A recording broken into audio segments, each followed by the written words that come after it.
knows?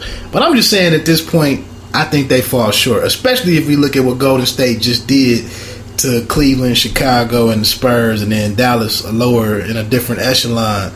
But does this, because he could go 2-5 in the finals? Yeah. This really impacts LeBron's legacy, doesn't it? It's pretty much inevitable. Yeah, we judge guys off of rings and we judge them off of finals appearances. I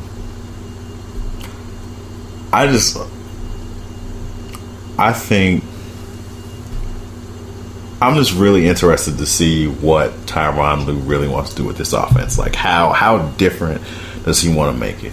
Because if he really is, because to me, as constructed, I agree with you, they match up better with San Antonio. Yeah. Okay. They got $65 million in bigs. All right.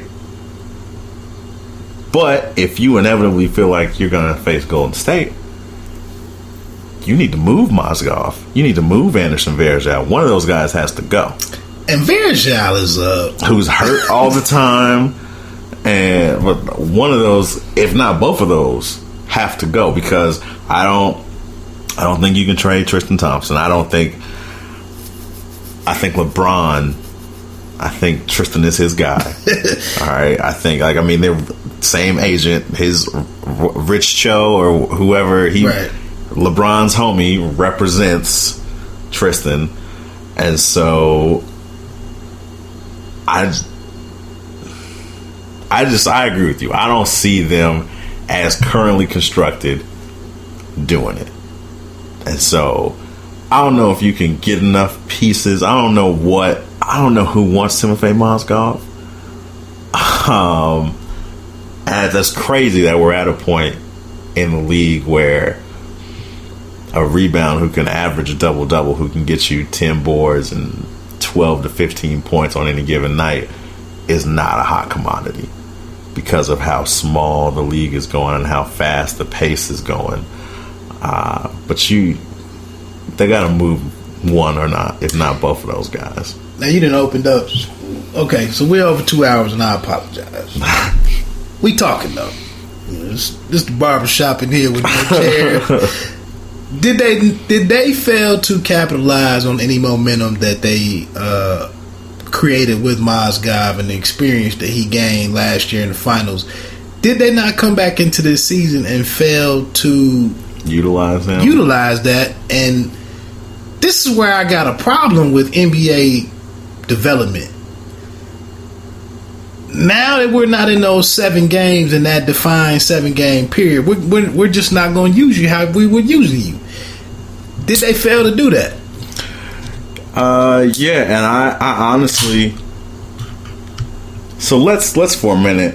Let's say that we buy into David Griffin saying that these are his decisions. Mm-hmm. All right.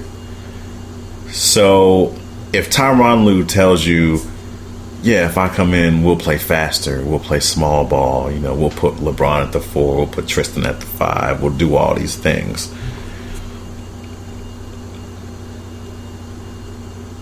Timofey Mozgov, there was some talk that the reason that they went after him is because David Blatt was familiar with him.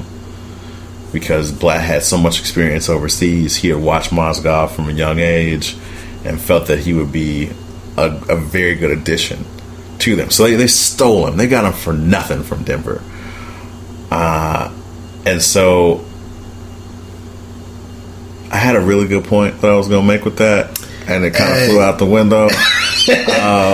You get into that fourth. You get into that third beer is like that third personal in the first half. I guess so. If we're going to assume all of that to be true, that Griffin is making these moves, then you do move away from Timofey Mozgov because he's really not your guy. That was a bone that you threw to a coach who probably shouldn't have been there to begin with, and now you're like, this didn't work, and they beat us because they were up and down the court. We could not match up with them successfully. And so, yeah, you do go away from Mozgov, which says we need somebody who doesn't want to utilize him. I'm sorry, man. I know the small ball stuff is doing well. I know Golden State has moved ahead of the 72-10 Bulls. I'm fundamentally, from when I came up, man, I can't buy into small ball beating big. Man, I can't either. And I guess, and what's bad to me is that, everybody talks about Golden State offense. They've been one of either the top or top two defensive teams in the league. So they either are the best total points allowed or they're the best percentage each of these past 2 years. Points differential. Right. And so that was something that, and I still give Mark Jackson a lot of credit for that. He instilled a mentality in those guys. At the end of the day, this is still his team. He was with those guys. He forged them into competitors. Right. He stoked those flames. And that's not a knock on Steve Kerr. That's just the reality of it. And, it's not to say that I don't think that, there are certain situations where you should go small. I play 2K all the time. And, yeah, in the quarters, sometimes, you go offense, defense, all right? So I shrink my team for offense, and I pull my bigs back out for defense. And I want guys to be able to switch. But the defense is what causes them, what allows them to be able to be so fast. They are allowed to run in transition. Golden State has tremendous transition game. Draymond often leads those breaks. Right. Their transition offense is probably one of the least talked about things that anybody ever mentions about them. It's the fact that their turnovers lead to high percentage shots. Now, once they get the turnover and get to the other side, yes, they make good decisions. They make the extra pass. But it's the defense that did it first, not the fact that you got 5 small guys out there. So to bring this to an end, we getting ready to hit this 2 hour and 10 minute mark. I just feel like, this coaching thing, I hope it works out well for Tyronn. I'm glad he's getting this opportunity.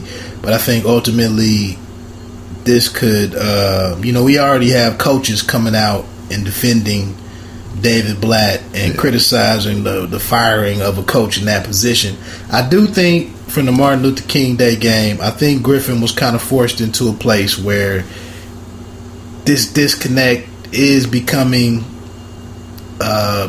it's reaching critical mass. The team was out there on a very public game in disarray, and if that's the team that we're likely to meet come June, we got to make some changes. I really can't. His explanation, Griffin's explanation of why he made the decision he made, I thought it was honest. And he's a guy that's watching it every day. I give him credit for making that decision because I know they want to make it after the loss, after the loss in the finals. But I just think this thing right here may be one thing that LeBron career-wise, LeBron may not be able to outlive, and with him probably taking another another loss in the finals. Next year is a make or break year for him. I mean, how do you get this knockdown shooter in here? How do we take, whether or not Love leaves or not, or they can ship him out? How do we transition into because to me, for LeBron to sit here and run the same offense he's ran his whole career, I just think that day is gone. Yep. You can't play 105 anymore. Yeah, that 105. Everybody knows who you are. Yeah, that's just not going to work. And like I said, I don't see a shooter out there that they can get. They haven't drafted that type of player. I don't see any free agents out there that they can really bring in. So I don't know how they become more competitive. And like I said, I don't know if Lou can make this team look different after the All-Star game on. and we'll have to see what comes about. But here's this guy that can have this historic NBA career, Hall of Famer, all of that stuff.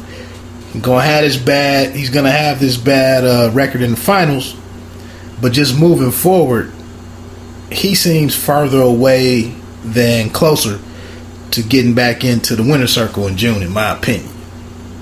That's my last words, man. I will wrap up on. I just make this statement. Like, I think myself and a lot of guys remember Tyronn Lue as the guy that Allen Iverson stepped over. But as somebody who was a Kobe Bryant fan and has watched Tyronn Lue, I do like Tyronn Lue, so it puts me in a difficult spot of wanting him to do well while still wanting LeBron to inevitably lose.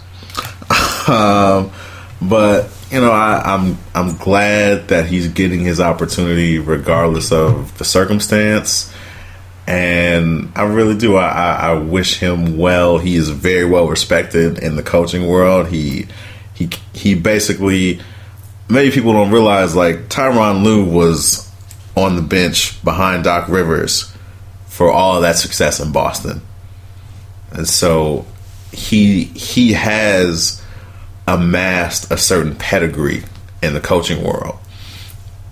And so yeah, I'm anti-LeBron, but we try to stay fair, neutral here. No, let me get you out of here on a good note.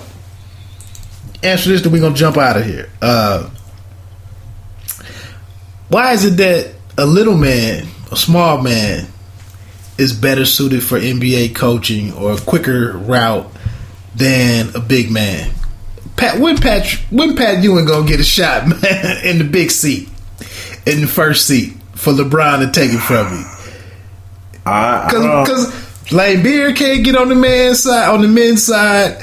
And my man Kareem Abdul-Jabbar can't even get into the ranks. Why can't a big man be a coach?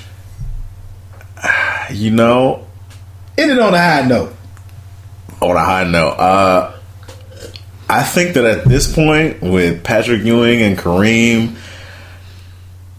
even Lambeer to a certain degree, I think Lambeer's got some other stuff that stops him. But with Patrick Ewing, definitely, he must just not have it. Like, something does not. Nobody feels that he can do it because you've been an assistant in Orlando, which never made sense to me. Like, you know what? Let's bring this guy who was predominantly like a face-up big, who did do some back-to-the-basket work, but for the most part was a mid-range shooter with, like, some face-up agility and whatnot. Let's make him coach Dwight Howard, a guy who is only back to the basket, right, put my shoulder in somebody and can't shoot a free throw. That never made sense to me. So maybe that's where I went wrong. I just think with Pat Ewing, man, I look at his desire for coaching like, yeah, we get paid a lot of money, but we yeah, we get paid a lot of money, but we spend a lot of money. Man, that just kind of sums up his, like, is he there for the game, or is it like, look, I'm still spending a lot of money, so I need a good gig. But hey, man, any final words before we shut down this episode of Pay Me No Mind Hoops and Ops? I don't have any positive mantras or anything like you generally pop at the end here. Nah, I got nothing. All right, well, we're gonna get on out of here, man. Thanks for pressing play. Like I said, holler at us sometime. Let us know. I get these these updates of who's pressing play and what cities and everything. Can you say something sometime? Something you'd like us to touch base on, or a question you have. Like I said, I'm getting ready to start seriously messing around with trying to work in some phone calls, but then I might have to do this live, so we'll see. But it'd be great to have some type of interaction. PayMeNoMindShow@gmail.com or